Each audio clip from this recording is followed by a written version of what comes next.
Welcome, I am Cory Newton. This video is about economic growth and the basis and foundation of my theory of constitutional capitalism. What we're looking at here is a production possibilities frontier. What I've drawn out is a model of the United States economy, the entire economy. Now on this side we have capital goods and services, consumer goods and services. This is our y-axis, and on our x-axis we have public goods and services, military goods and services, and social insurance. So before we get started, let's go back to the Revolutionary War. That was about a lot of things. One of the main things it was about economics. After the French and Indian War, or the 7 Years' War, as the English called it, a lot of taxes went up to pay for that war. So we had the revolution, fought, defeated the British. They set up the Articles of Confederation, and then they replaced it with the Constitution. Now during that entire period, the colonists, the Americans, had capital goods and services and consumer goods and services. They had it the whole time. Now one of the things with the Constitution was they set up public goods and services and military goods and services. I mean, if you look at the Constitution, this is my constitutional capitalism part of the theory, is public goods and services include Article 1, Section 8, to establish post offices and post roads. We still have post offices today. Post roads were the basis of the interstate system. That's key to economic growth. That's a legitimate public good that's in the Constitution. Also in the Constitution, to promote the progress of science and useful arts by securing for a limited time to authors and inventors the exclusive right to their respective writings and discoveries, to coin money, regulate the value thereof, and foreign coin, fix the standard of weights and measures, to provide for the punishment of counterfeiting the securities and current coin of the United States. Legitimate constitutional public goods and services set up by the Constitution. Let's talk a little bit about the provision of military goods and services that are also constitutionally authorized. Military goods and services, again, Article 1, Section 8.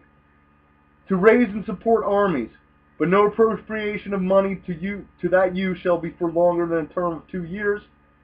To provide and maintain a navy, also constitutionally authorized. And we'll come over here before we get started. Rules of the game. Some of the generally laid out rules of the game in the Constitution include to regulate commerce with foreign nations among the several states and with the Indian tribes, to establish a uniform rule of naturalization and uniform laws on the subject of bankruptcies throughout the United States. No tax or duty shall be laid on articles exported from any state. And we'll just jump to the 10th Amendment. The powers not delegated to the United States by the Constitution, nor prohibited by it to the states, are reserved to the states respectively, or to the people.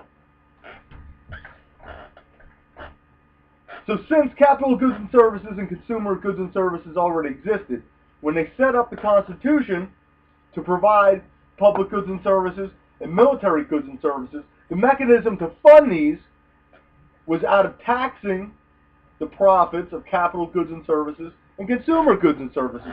So as we see here, this green line represents an increasing opportunity cost, a trade-off. The more public goods and services and military goods and services you want, the more you have to tax capital goods and services and consumer goods and services. So this dot here represents all capital goods and services and all consumer goods and services. Down here represents all public goods and services and military goods and services. So there's a trade-off. The more you want of one, the less you have to get of the other. And that's this whole concept of the production possibilities frontier. Now, this line, every dot on this line represents an efficient allocation of all available resources in order to attain these. So at this point here, we can have an efficient allocation of all available resources to produce capital goods and services, consumer goods and services, as well as public goods and services, military goods and services. Before we get much further, We just need to examine the 4 ways that we get law for the rules of the game. The Constitution is a source. Statutes passed by the legislature are a source. Administrative regulations provided by the cabinet level officials at the United States level, and as well as judicial interpretation and judicial precedents. That's how we get our law.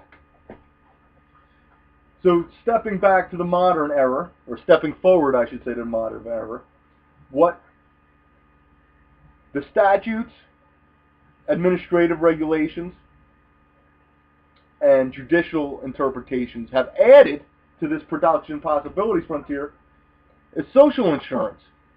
So this adds to the trade-off between capital goods and services, consumer goods and services, and public goods, military goods, and social insurance. This adds an amount of money being reallocated from these things to these things. Moving on, point I represents an inefficient allocation of goods and resources. So if you're not acting efficiently, you're inefficiently, and that could be for several reasons. One, there's not enough capital stock, there's not enough resources available, and there's technological innovation is too slow, or the rules of the game prohibit any one of these 3 from growing and expanding. Point U is unattainable. Now it's unattainable because there's not enough capital stock, there's not enough resource availability, technological innovation isn't there yet, or the rules of the game prohibit any one of these 3 from reaching it. So if you want to have a serious discussion of economic growth, it has to start here. It has to start at the production possibilities frontier and the trade-off between the 2 sets of goods and services and social insurance. Now, economic growth occurs when the production possibilities frontier is expanded outwards. When it's expanded outwards, that's when we have economic growth, and that's when we can have more of all of these. We can have more capital goods and services. We can have more consumer goods and services. We can have more public goods and services. We can have more military goods and services, and we can have more social insurance. Unless this is expanding, all we're doing is having an efficient allocation on this line and redistributing the profits and the proceeds of capital goods and services and consumer goods and services to pay for all of this. Okay, so unless we have growth, we're on this efficient line and we're redistributing the pie. So think of this as pie. So now you can either redistribute the pie, or you can grow the pie. So what we're interested in, because I believe everyone else who is, the federal level, the state level, the local level, who are concerned are redistributing the existing pie, I want to expand it. Because then we can get more of everything. We get more of everything when we expand the pie, when we expand the production possibilities frontier, when we commit to economic growth. Well, how do we do that? That's the main question. Well, we have it right here. This is how we expand and have growth. Increases in capital stock will expand the production possibilities frontier. Increases in resource availability will expand the production possibilities frontier. Technological innovation will expand the production possibilities frontier, as well as improvements to the rules of the game. When the rules of the game are improved, there is a potential for increasing capital stock, resource availability, and technological innovation. Let's just look at an easy example that's very controversial, but it's happening right now. Let's look at the example of hydraulic fracturing to extract natural gas, to extract oil. In its very essence, hydraulic fracturing is a technological innovation. It's a technological innovation which can increase resource availability and increase capital stock just by the fact you need more stuff, more capital, and more resources to extract the resources. Okay, so there you have 3. You have a technological innovation, hydraulic fracturing. You have an increase in resource availability, oil and gas. And you have an increase in capital stock, the equipment, the machinery, the technology, and the people to extract the resource. Now, in some states, the rules of the game allow this technological innovation to increase resource availability and increase capital stock. In other states like New York, the rules of the game prohibit hydraulic fracturing, this technological advance, from increasing resource availability and increasing capital stock. So this is why the rules of the game are so important in the production possibilities frontier.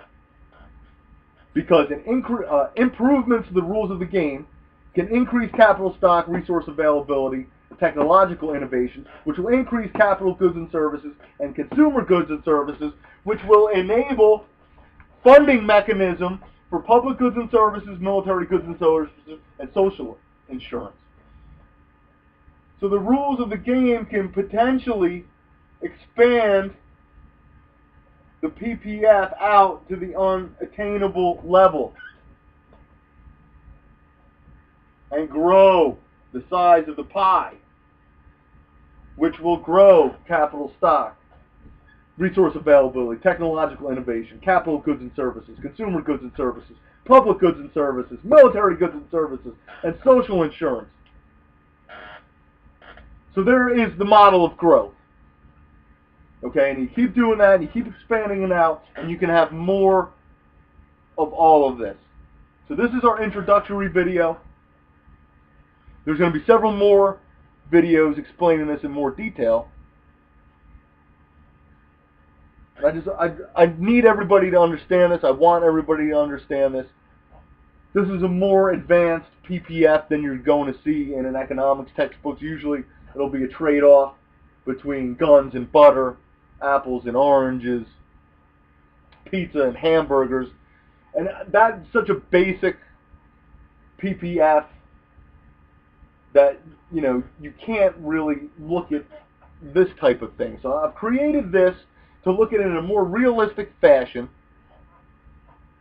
And it is very basic. On your y-axis, capital goods and services, consumer goods and services. On your x-axis, public goods and services, military goods and services, social insurance. And this is, all of it's a trade-off. If you want more, if your infrastructure is crumbling and you have military contingencies all over the world and third world countries, and your social insurance programs are growing exponentially as more people retire and more people are going on health care and everything else, the rules of the game need to encourage technological innovation, increases in resource availability and capital stock to increase the capital goods and services and consumer goods and services, which are paying for all of these. Okay, so this has to grow. The more the infrastructure crumbles, the more military presence we have around the globe, and the more social insurance gets expensive, the more of this we need to pay for it. We need an expansion so we can get more of all of it. And this is a trade-off. Okay, so it's growth. Production Possibilities Frontier illustrates economic growth, and it illustrates increasing opportunity costs between each axis and each category of goods and services and social insurance. So I thank you for watching. We're going to be posting more videos on the subject. We're going to get much more in-depth on very many different layers of this, because this is very, you know, this goes on and on. This is just an introductory video to get everybody oriented to the Production Possibilities Frontier, get everybody oriented to the foundation of economic growth, and get everybody oriented to the foundation of my theory of constitutional capitalism. So thank you for your time, and enjoy. We'll talk to you soon. More videos coming soon.